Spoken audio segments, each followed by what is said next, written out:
தனுசு ராசி குரு பயிற்சி பலன் உத்திராடம் நட்சத்திரம். இது சூரியனோட நட்சத்திரம். தசா காலங்கள் 6 வருடம். இதில் முதல் பாதம் மட்டும்தான் இருக்கும். மீதி 3 பாதங்கள் மகர ராசியில் வரும். அப்போ இந்த நட்சத்திரத்துக்கு தசா புத்தி இருப்புகள் முழுமையாக இருக்கும். 5 வயது வரைக்கும் சூரிய தசை நடப்பில் வந்தால் பிறகு 10 வருடங்கள் சந்திர தசை. 5 + 10 15. 15 வயசுக்கு பிறகு 7 வருடங்கள் செவ்வாதசை. 15 + 7 22. 22 வயசு வரைக்கும் செவ்வாதசை நடைமுறைக்கு வரும். ஒரு 6 மாதமோ இல்லை 1 வருஷமோ முன்ன பின்ன வரலாம், உங்கள் சுய ஜாதக தசாபுத்தி இருப்பை பொறுத்து. இது மகர ராசியை ஒட்டி இருக்கக்கூடிய நட்சத்திரம். ஒரே ஒரு பாதம் மட்டும்தான் உத்திராடம் நட்சத்திரம் இதில் வரும். மீதி உடைப்பட்ட நட்சத்திரங்கள் 2, 3, 4 பாதங்கள் இருக்கு இல்லையா. உத்திராடம் அது மகர ராசியில் வரும். மகர ராசிக்கும் இதுக்கும் கொஞ்சம் கனெக்டிவிட்டி இருக்குது. அதாவது சனி பகவானுடைய காரகத்துவங்களும் இது கொஞ்சம் வரும். இந்த உத்திராட நட்சத்திரக்காரர்களுக்கு சமீப காலமாக தசாபுத்தி ரீதியாக யாராருக்கெல்லாம் பாதிச்சிருக்கு, நிறைய பேருக்கு பாதிச்சிருக்கு உத்திராட நட்சத்திரக்காரர்களுக்கு. என்னென்னா இந்த உத்திராட நட்சத்திரக்காரர்களுக்கு 7.5 சனியில் ரொம்ப கஷ்டப்பட்டீங்க. இந்த 7.5 சனி விடுதலையான பிறகும் 6ஆம் இடத்துல குரு போய் மறைஞ்சவங்களுக்கு நிறைய பேருக்கு பிரச்சனை வந்துச்சு.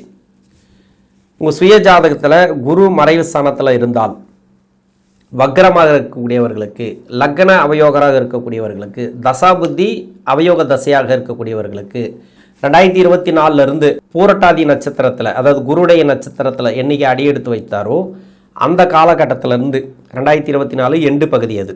அதில் இருந்து உங்கள் சுய ஜாதகத்தில் மறைவு ஸ்தானங்களில் இருக்கக்கூடிய குரு இப்போ கோச்சார ரீதியாகவும் 6ஆம் இடத்துல இருக்கும்போது வேலையை காட்ட ஆரம்பித்தார்.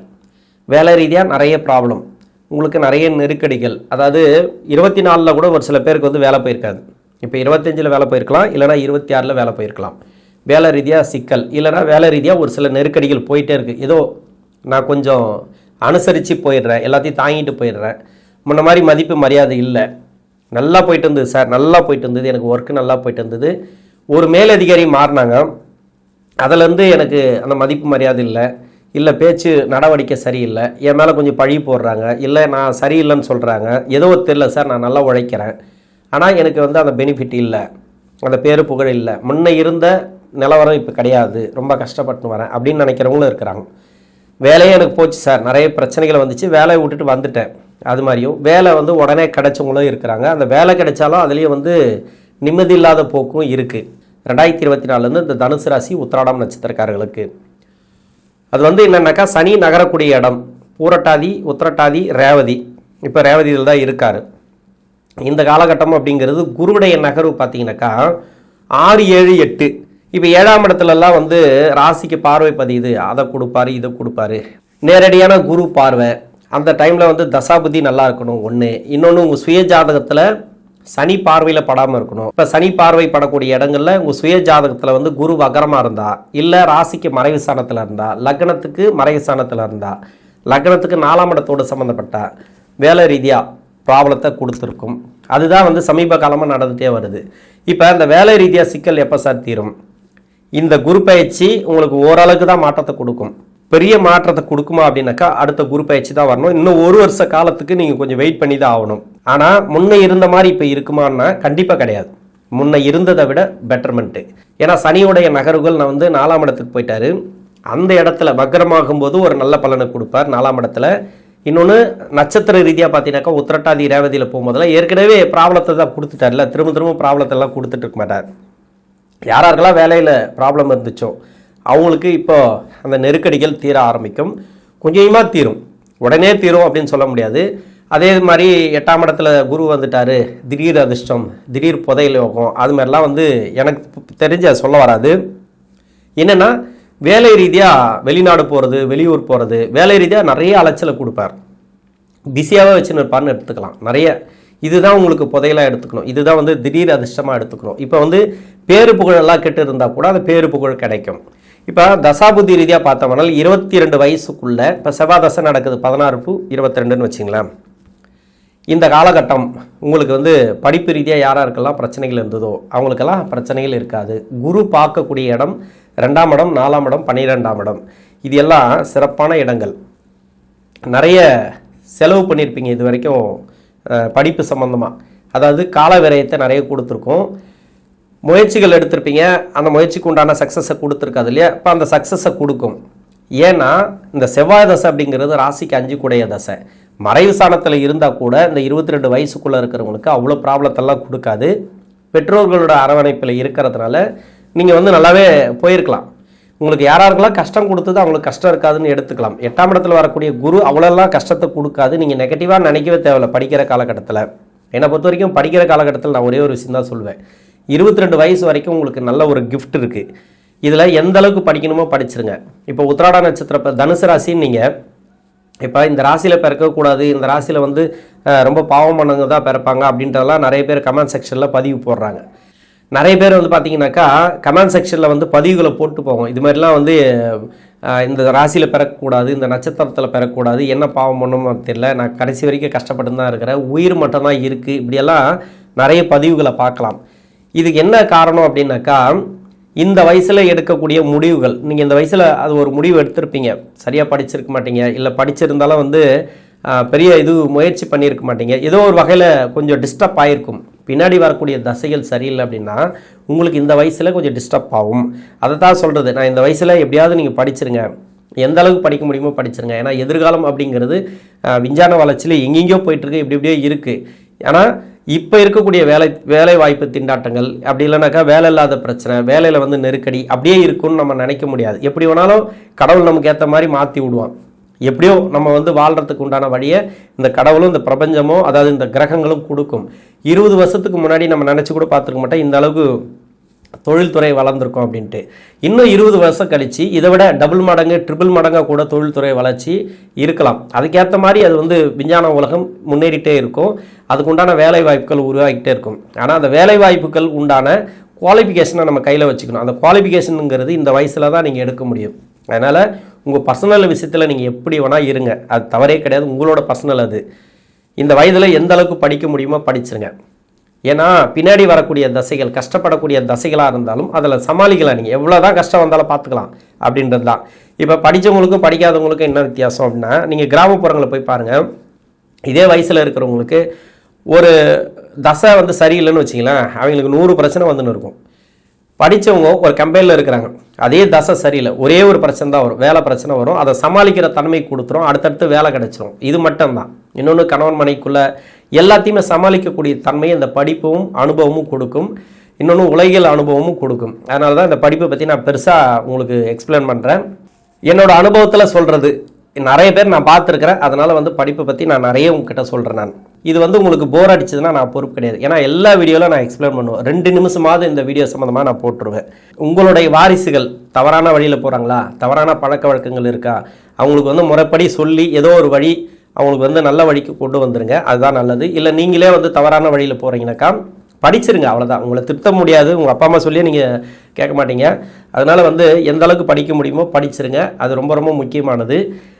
பின்னாடி வரக்கூடிய காலங்கள் உங்களுக்கு சிறப்பாக இருக்கும். இப்போ 22 வயசுக்கு மேலே 40 வயசு வரைக்கும் ராகு தசை. ராகு நான் ஏன் இவ்வளோ சொன்னேன் பார்த்தீங்களா? இப்போ 22 வயசுக்குள்ளே உங்களுக்கு ஒரு கிஃப்ட் இருக்குது, படிப்பு நீங்கள் எடுக்கக்கூடிய முயற்சிகள், நீங்கள் வந்து இதில் வந்து சக்ஸஸ் பண்ணிட்டீங்கன்னா லைஃப் உங்களுக்கு சக்ஸஸ். அப்போ ராகு தசை எப்படி இருக்கும்? இந்த ராகு தசை இது வந்து நிறம் மாறும் கிரகங்கள். ஒரு சில காலகட்டத்தில் வந்து பச்சோந்தி கிரகம்னு சொல்லுவேன். ஏன்னா பச்சோந்திங்கிறது ஒரு உயிரினம், அது வந்து நமக்கே வந்து அந்த வேர்டு தப்பாக தெரிஞ்சுது. அதனால் வந்து மாற்றிட்டு நிறமாறும் கிரகங்கள், நிழல் கிரகங்கள், அதாவது இருக்கிற இடத்துக்கு ஏற்ற மாதிரி மாறக்கூடிய கிரகம் இந்த ராகு கேது. எந்த வீடு இருக்கோ அவங்களுக்கு சொந்த வீடு கிடையாது, எந்த வீட்டில் இருக்கோ அந்த வீட்டதிபதி மாதிரி செயல்படுவாங்க. நீங்கள் எந்த வீட்டில் இருந்தாலும் சரி, சனி வீட்டில் இருந்தால் 19 வருஷமும் சனி கொடுக்க வேண்டிய பலன்களை தான் எடுத்துக்கணும். குரு வீட்டில் இருந்தாலும் சரி, சந்திரன் வீட்டில் இருந்தாலும் சரி. இப்போ ராகு தசை 18 வருஷம். ஒரு சில பேருக்கு வந்து சூரிய தசை 6 வருஷம் தான். ஒரு சில பேருக்கு வந்து சூரியன் வீட்டில் இருந்தோன்னு வச்சிங்களேன், சூரியன் கொடுக்க வேண்டிய பலன்களை 18 வருடங்கள் கொடுக்கும், நின்று செய்யும் அப்படியே. அப்போ அந்த வீடு கொடுத்த கிரகம் நல்லா இருக்கணும் ஒன்று. இன்னொன்று, அந்த வீடு கொடுத்த கிரகம் யோக கிரகமாக இருக்கணும். அதுக்கு தான் சொல்கிறது, இந்த உத்திராட நட்சத்திரக்காரர்களுக்கு நீங்கள் அந்த வயசில் நீங்கள் செஞ்சது இந்த வயசில் நீங்கள் அனுபவிப்பீங்க. நல்லது செஞ்சிருந்தா நல்லது, கெடுதல் செஞ்சிருந்தா கெடுதல். இப்போ குரு பயிற்சி, ராகுகேது பயிற்சி, சனி பயிற்சி அதெல்லாம் எங்கே போச்சுன்னு கேட்டிங்கன்னா, அதெல்லாம் வந்து உங்களுக்கு ஏற்ற மாதிரியே வேலை செய்ய ஆரம்பிக்கும். இப்போ குரு 8ஆம் இடத்துல இருக்கிறாரு, திடீர் அதிர்ஷ்டம், திடீர் புதையல், இது மாதிரிலாம் நிறைய சொல்லுவாங்க, இல்லைன்னு சொல்லலை. இன்னொன்று வந்து அந்த இது கிடைக்கும், இந்த இது கிடைக்கும், அதெல்லாம் அப்புறப்பட்ட கதை, அதெல்லாம் கிடைச்சா எடுத்துங்க, இல்லைன்னு சொல்லலை. நிறைய கற்பனைகளை கொடுக்கக்கூடிய கிரகம், நிறைய வந்து உங்களுக்கு தேவையில்லாத ஒரு நபரை வர வச்சு அது மூலிமா ஒரு தொழில் ஆரம்பிக்க வச்சு அந்த தொழிலை கொஞ்சம் ப்ராப்ளத்தை கொடுக்கக்கூடியது. எப்படி போயிட்டு இருந்தாலும் சரி, ரொம்ப கவனமாக நீங்கள் ட்ராவல் பண்ணால் ராகு தசையில். 2ஆம் இடத்துக்கு குருவுடைய பார்வை இருக்குது அப்படின்னாக்கா, இப்போ ராகு தசையில் இருக்கிறவங்களுக்கு வெளிநாடு சம்மந்தப்பட்ட வேலையை கொடுக்கக்கூடியது ராகு. ராகு ஏறின நட்சத்திரம் சந்திரனோட நட்சத்திரமோ இல்லை சந்திரன் சம்மந்தப்பட்டதோ, சந்திரன் பார்வையோ இது மாதிரியெல்லாம் இருந்துச்சுனாக்கா, நீர் வீட்டில் இருந்துச்சுனாக்கா ராகு பகவான் கண்டிப்பாக வெளிநாடு சம்மந்தப்பட்ட வேலையை கண்டிப்பாக கொடுக்கும். இப்போ எல்லாருமே வெளிநாடு போகிறாங்க, இங்கே இருக்கிறவங்க தான் கிடையாது, எல்லாருமே வெளிநாட்டுக்கு ட்ரை பண்ணலாம். பணம் உங்களுக்கு வரணும் அப்படின்னாக்கா தாராளமாக உங்களுக்கு வெளிநாடு மூலிமா இதை விட இங்கே 100 ரூபா வரணுனாக்கா அங்கே 1000 ரூபா வரும். அது மாதிரி கொடுக்கணுன்னாக்கா உங்களுக்கு அங்கே தள்ளிட்டு போயிடும். அப்போது ராகுதசையில் வெளிநாடு சம்மந்தப்பட்ட வேலை ட்ரை பண்ணக்கூடிய நபர்கள், வெளிநாடு சம்மந்தப்பட்ட வேலையில் இருக்கிறாங்க இல்லையா, அவங்களுக்கு அந்த வேலை மாற்றங்களை கண்டிப்பாக கொடுக்கும். வேலை ரீதியாக யாராருக்கெல்லாம் சிக்கல் இருந்ததோ அவங்களுக்கெல்லாம் அந்த வேலை ரீதியாக இருக்கக்கூடிய ப்ராப்ளம் 2024 நான் சொல்லியிருக்கிறேன். வேலை ரீதியாக நிறைய பிரச்சனைகளை அனுபவிச்சிருப்பீங்க, வேலை ரீதியாக நிறைய சிக்கலை நீங்கள் பார்த்துருக்கலாம். ஏன்னா சனி நகரக்கூடிய இடத்துல ராகு இருந்தால், இல்லை ராகுவுக்கு வீடு கொடுத்த கிரகம் இருந்தால், அது மாதிரி இருக்கக்கூடியவருக்கு. இன்னொன்று லக்ன 4ஆம் அதிபதி இருந்தால், இல்லை இந்த ராசிக்கு 4ஆம் அதிபதினு சொல்லக்கூடிய குரு இருந்தால், இவங்களுக்கெல்லாம் வேலை கன்ஃபார்மாக ப்ராப்ளத்தை கொடுத்து வேலை மாறி இருப்பீங்க. அந்த வேலையில் இருக்கக்கூடிய நெருக்கடிகள் மாறும். இப்போ ப்ரொமோஷன்லாம் கேட்டால் இப்போ கிடைக்கும். இந்த ராகு திசையில் இருக்கிறவங்களுக்கு ப்ரொமோஷன் கன்ஃபார்மாக கிடைக்கும். ஏன்னா கஷ்டத்திலே போயிருப்பீங்க, திடீர்னு தூக்கி விட்ருவார் ராகு. திடீர்னு அதிர்ஷ்ட வாய்ப்புகள் புதையல் யோகம். அதாவது புதையல்ன்றது பார்த்தீங்கன்னாக்கா அதிகப்படியான பணம் வர்றது, ஒரு பிஸ்னஸ் பண்ணி பணம் வந்துடும், இல்லை ஒரு வேலையில் பணம் வந்துடும், உயர் பதவி கிடைக்கிறது, எல்லாமே ராகு கொடுக்கும். அப்போ குரு கொடுக்குமா கோச்சார ரீதியாக அதை கொஞ்சம் தூக்கி கொடுக்கும், அவ்வளோதான் பூஸ்ட் பண்ணும். அதுக்கு அது சப்போர்ட் பண்ணும். 20% தான். அதுலேயும் இந்த உத்திராட நட்சத்திரக்காரர்களுக்கு 24, 25, 26 ஃபுல்லாகவே இந்த குரு நகரக்கூடிய இடம்லாம் 6, 7, 8 இது சரியில்லாத அமைப்பு. இன்னொன்று சனி நகரக்கூடிய இடத்துலையும் கொஞ்சம் பிரச்சனைகளை கொடுக்கக்கூடிய டைம். அப்போ அந்த புத்தி எல்லாம் அது பார்த்தீங்கன்னாக்கா தொழில் சாணாதிபதியோடு கணக்காகும். தொழில்னாக்கா 10ஆம் அதிபதினு சொல்லக்கூடிய புதனோட நட்சத்திரத்தில் இப்போ இருக்கிறார். இன்னொன்று 3 கூடிய நட்சத்திரம் உத்திரட்டாதியில் இருக்கிறார். அவரே 4ஆம் இடத்துல கரெக்டானாலோ, லக்னத்துக்கு 4 இல்லைனா வேற லக்னமாக 4ஆம் இடத்துல சனி, அவர் வக்கரமாக இருக்கிறது உங்கள் சுய ஜாதகத்தில். இப்போ சனி பார்க்கக்கூடிய இடத்துல வக்கரமாக இருக்கிறது, இது மாதிரிலாம் இருந்துச்சுன்னா இப்போ திடீர் மாற்றங்களை கொடுக்கும் இந்த ராகு தசையில். திருமணத்துக்காக முயற்சி பண்ணுறீங்களா, அந்த திருமணம் சக்ஸஸ் ஆகும். திருமணம் சூப்பராக இருக்கும். இப்போ நீங்கள் கவலையப்பட தேவையில்ல, திருமண வாய்ப்புகள் உறுதியாக இருக்குது. 8ல் மறையுது, குரு பலம் இல்லை அப்படின்னு நினைக்காதீங்க. திருமணம் பண்ணுறதுக்கு பண்ணலாம், தாராளமாக பண்ணலாம். லவ் மேரேஜ் எல்லாம் சக்ஸஸ் ஆகும் இந்த காலகட்டங்களில். இப்போது தொழில் தொடங்கக்கூடிய நபர்கள் மட்டும் இந்த ராகு தசையில் பெரிய முதலீடுகளை தவிர்ப்பது நல்லது. பெரிய முதலீடுனாக்கா உங்களுக்கு திடீர்னு யாராவது முதலீடு பண்ணலாம், இல்லை பெரிய தொழில் ஆரம்பிக்கலாம், ஏதோ ஒன்று சொல்லுவாங்க இல்லையா, அதெல்லாம் கொஞ்சம் பார்த்து பண்ணுங்கள். இந்த டைம் வேண்டாம். சுய ஜாதகத்தை செக் பண்ணிவிட்டு பண்ணுறது இந்த காலகட்டங்களில் நல்லது. 40 வயசுக்கு மேலே 56 வயசு வரைக்கும் குரு தசை. குரு இந்த ராசிக்கு குரு யோகாதிபதி, 4 கூடிய கிரகம். இன்னொன்று 7ஆம் இடத்துலேருந்து 8ஆம் இடத்துக்கு போகிறார். 7ஆம் இடத்துல இருக்கும்போதே எனக்கு ஒன்றும் தரல சார், இப்போ 8ஆம் இடத்துல வேறு பயமாக இருக்குது, உச்ச வீடு மறையிறாரு அப்படின்னா பார்வை பலம் உங்களுக்கு நல்லா இருக்குது. இப்போ வேலை வாய்ப்பு ரீதியாக யாராருக்கெல்லாம் சிக்கல் இருக்கும், இது எல்லா தசைக்கும் நான் சொல்கிறேன். ஆனால் 4ஆம் இடத்தோட குரு பார்வை இருக்கு இல்லையா, அது நம்ம சொல்லிதான். நிறைய வேலை போச்சு சார், எனக்கு 24லேருந்து வேலை ப்ராப்ளம் வந்துச்சு, 23லே வேலை ப்ராப்ளம் வந்துச்சு. சமீப காலமாக 7.5 சனியில் கூட நல்லா இருந்தால் 7.5 சனிக்கு பிறகு தான் எனக்கு நிறைய கஷ்டத்தை கொடுக்குது அப்படின்னா, இப்போ வேலை ரீதியாக இருக்கக்கூடிய நெருக்கடிகள் மாறும். வேலை ரீதியாக என்னென்ன சிக்கல் இருக்கோ எல்லாமே மாறும். இடம் வாங்குறதோ வீடு கட்டுறதோ இது மாதிரி சுப விரயங்களை அதிகமாக கொடுப்பான். வீட்டில் சுப விசேஷம்லாம் நடக்கும். உங்கள் வாரிசுகளுக்கு வேலை கிடைக்கிறதோ, இல்லை படிப்பு நல்லா இருந்தால் படிக்கிற வயசில் இருந்தால் படிப்பு நல்லாயிருக்கும். இது மாதிரி நிறைய மாற்றங்களை கொடுக்கக்கூடிய டைம் இந்த குரு தசையில் இருக்கிறவங்களுக்கு. குரு தசை லக்ன யோகராக வந்தால் சிறப்பு. அதாவது லக்ன யோகராக வந்துட்டார்னாக்கா அருமையாக இருக்கும், நீங்கள் கவலையப்பட தேவையில்லை. ராசிக்கு யோகாதிபதி தான். 8ஆம் இடத்துல குரு மறைஞ்சாலும் உங்களுக்கு அந்தளவுக்கு பாதிப்புகளை கொடுக்காது. ஆன்மீகம் சார்ந்து முன்னேற்றங்களை கொடுக்கும். இப்போ சுற்றுலா போயிட்டு வர்றது, ஆன்மீகம் சார்ந்து நீங்கள் இது குலதெய்வம் அனுசரிக்கிறது, கோயில் குளம் போகிறதெல்லாம் இந்த ஒரு வருஷத்தில் நடக்கும். தசாபுத்தி யாராருக்கெல்லாம் சரியில்லை, ரொம்ப கஷ்டப்பட்டுனே வரேன் அப்படின்னாக்கா இந்த 8ஆம் இடத்துலேருந்து குரு நகர்ற வரைக்கும் கொஞ்சம் பொறுத்திருந்து தான் ஆகணும். 56 வயசுலேருந்து 75 வயசு வரைக்கும் சனி மகாதசை உங்களுக்கு நல்ல அமைப்பை கொடுக்கும். சனி மகாதசை ராசிக்கு 2 கூடிய கிரகம், 3ஆம் அதிபதி 4ஆம் இடத்துல இருக்கிறார். இப்போது சனி தசை நடக்கக்கூடிய நபர்களுக்கே குருடைய பார்வை கிடைக்குதுன்னா சிறப்பு. வேலையில் இருக்கிறவங்களுக்கு வேலை நல்லாயிருக்கும். வேலை மாற்றம் கன்ஃபார்மாக இந்த குரு 8ஆம் இடத்துக்கு வரும்போது கன்ஃபார்மாக கிடைக்கும். வேலையில் நிறைய நெருக்கடி போயிட்டுருக்கு சார், வேலை மாற்றலாமான்னு நினைக்கிறேன். இப்போ மாற்றலாம். வேலையில் ப்ரொமோஷன் எதிர்பார்க்குறீங்கன்னா அந்த ப்ரொமோஷன்லாம் இப்போ எதிர்பார்க்கலாம். 4ஆம் இடத்துல சனி. கண்டிப்பாக ஒன்று வீடு கட்டுறதோ இல்லை இடம் வாங்குறதோ இல்லை வீடு சம்மந்தமான பிரச்சனைகள், இடம் சம்மந்தமான பிரச்சனைகள், சொத்து சம்மந்தமான பிரச்சனைகள், நிறைய நெருக்கடிகளை சமீப காலமாக கொடுத்துருக்கும். அதுலேயும் 24லேருந்து கொடுத்துருக்கும். அவங்களுக்கெல்லாம் சொத்து சம்மந்தமாக இருக்கக்கூடிய நெருக்கடிகள், அது சம்மந்தமாக மன உளைச்சல்கள், குடும்ப வாழ்க்கையில் ஒரு சில குழப்பங்கள், எல்லாருக்குமே இந்த சனி தசையில் உங்களுக்கு நல்லாயிருக்கும். சுப விரயங்களை அதிகமாக கொடுப்பார். இப்போ யாராருக்கெல்லாம் திருமண வயதில் திருமணத்துக்காக வெயிட் பண்ணுறாங்களோ அவங்களுக்கெல்லாம் திருமணம் ஆயிரும். இல்லை திருமணம் ஆகிப்போச்சு சார், தன்னுடைய வாரிசுகள் கொஞ்சம் குடும்ப வாழ்க்கையில் கஷ்டப்பட்டு வராங்க, ஏன்னா சனி தசை உங்களுக்கு இருக்கும்போது அவங்களுக்கு 7.5 சனியோ அஷ்டம சனியோ இல்லை ராகு சம்மந்தப்பட்ட தசையோ ஏதோ ஒன்று நடந்து அதில் திருமண வாழ்க்கையில் முறிவுகளை கொடுத்துருக்கலாம். அந்த திருமண வாழ்க்கையில் இருக்கக்கூடிய நெருக்கடிகள் இந்த சனி தசையில் இருக்கிறவங்களுக்கு அவங்களோட வாரிசுகளுக்கு சிறப்பு. அவங்களுக்கு நல்ல ஒரு முன்னேற்றத்தை இந்த குரு பார்வை கொடுக்கும். குரு பார்வை 2ஆம் இடத்துக்கு இருக்குனாக்கா உங்களுக்கு இப்படி தான் கொடுக்கும். உங்களுக்கு கஷ்டத்தை கொடுத்துட்டு வரும். மனசு தான் அதிகமாக அடி வாங்குறதில்ல, மைண்டு தான் உங்களுக்கு டிப்ரெஷன் அதிகமாகும். உங்களுக்கே கஷ்டம் இருக்காது, ஆனால் தேவையில்லாத போட்டு யோசிக்கிறீங்க. தேவையில்லாதுங்கிறது தன்னுடைய வாரிசுகள் பாதிக்கப்பட்டிருக்குன்னா அது தேவையில்லாதுன்னு நம்ம சொல்ல முடியாது. இப்போ அவங்க பிரச்சனையை நம்ம மனசில் போட்டுக்கிட்டு நம்ம கஷ்டப்பட்டுன்னு வர்றது குடும்ப வாழ்க்கையில் நிறைய இருக்கும். அதாவது வாரிசுகள் சரியில்லை, வாரிசுகள் சொல் பேச்சு கேட்கல, இது மாதிரியெல்லாம் நிறைய கொடுத்துருக்கல. இது எல்லாருக்கும் சொல்ல முடியாது. அதாவது வாரிசுகள் உங்களுக்கு சரியில்லாமல் போயிடுவாங்கலாம் சொல்லலை. வாரிசுகள் ரீதியாக யாராருக்கெல்லாம் ப்ராப்ளத்தை கொடுத்ததோ சமீப காலமாக, அதாவது வாரிசுகளோட வாழ்க்கை சரியில்லை, திருமண வாழ்க்கை சரியில்லை, அப்படிலாம் வேலை கிடைக்கல, வேலை கிடைக்கும். திருமண வாழ்க்கை சரியில்லைனாக்கா திருமண வாழ்க்கையில் இருக்கக்கூடிய நெருக்கடிகள் இந்த சனி திசையில் இருக்கிறவங்களுக்கு வாரிசுகளுக்கு சிறப்பு அப்படின்னு எடுத்துக்கலாம். இது மாதிரி பொருளாதார ரீதியாக யாருக்கெல்லாம் சேமிப்பு இல்லையா அந்த சேமிப்புகளை இந்த காலகட்டங்களில் கொடுக்கும். இப்போ தொழிலே அமையாமல் கடன் பிரச்சனையில் இருக்காங்கன்னு வச்சுக்கலாம் உங்கள் வாரிசுகள், இல்லை நீங்களே இருக்கிறீங்க அப்படின்னா அந்த கடன் பிரச்சனையெல்லாம் சால்வ் ஆகும். இது மாதிரி நல்ல அமைப்புகளை இந்த சனிமோகா தசை அப்படிங்கிறது கொடுக்கும். அடுத்து புதன் தசை 75 வயசுக்கு மேலே 92 வயசு வரைக்கும் புதன். இந்த புதன் தனுசு ராசிக்கு 7 குடை கிரகம் 10ஆம் அதிபதி. இப்போ சனி தசைக்கு சொன்ன மாதிரி தான் இந்த வயசான காலகட்டத்தில் வர தசை அப்படிங்கிறது இவர் 5ஆம் அதிபதியோடு சேர்ந்திருப்பார், இல்லைனா பாகிஸ்தான் அதிபதியோடு சேர்ந்திருப்பார். பாகிஸ்தான் அதிபதினா சூரியன். இப்போ சூரியனோட தான் சுக்கிரனும் இந்த கிரகமும் சேர்ந்திருக்கும், புதனும் சேர்ந்திருக்கும்.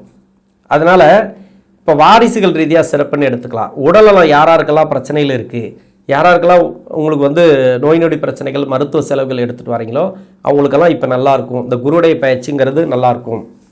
இதுக்கு முன்னாடி குரு பார்வை ராசிக்கு இருந்தது, மைண்டு அப்போவும் டிப்ரெஷனில் தான் இருக்குது. இப்போ 2ஆம் இடத்துக்கு போகும்போது தான் ஓரளவுக்கு மாறுமா அப்படின்னா நீங்கள் மனசை லேசாக வச்சுங்க. தேவையில்லாத பிரச்சனைகளை உள்ளே எடுத்து போட்டுக்காதீங்க.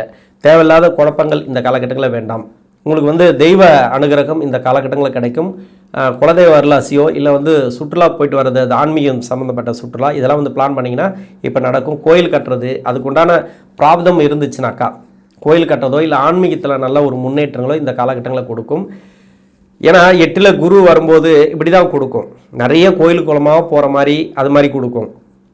நிறைய ஆன்மீகம் சார்ந்து முன்னேற்றங்கள் இது மாதிரி கொடுக்கும். தேவையில்லாத இந்த வருஷத்தில் நிறைய கோயிலுக்கு போயிட்டேன் சார், எனக்கு என்ன தெரியல, ஆன்மீக ரீதியாக அவ்வளோ ஈர்ப்பு எனக்கு அப்படின்லாம் சொல்லுவீங்க. இந்த தனுசு ராசியில் இருக்கக்கூடிய உத்திராடம் நட்சத்திரக்காரர்கள் தசாபுத்தி ரீதியாக குருவுடைய பயிற்சி அப்படிங்கிறது நல்ல ஒரு மாற்றங்களை கொடுக்கும். நன்றி.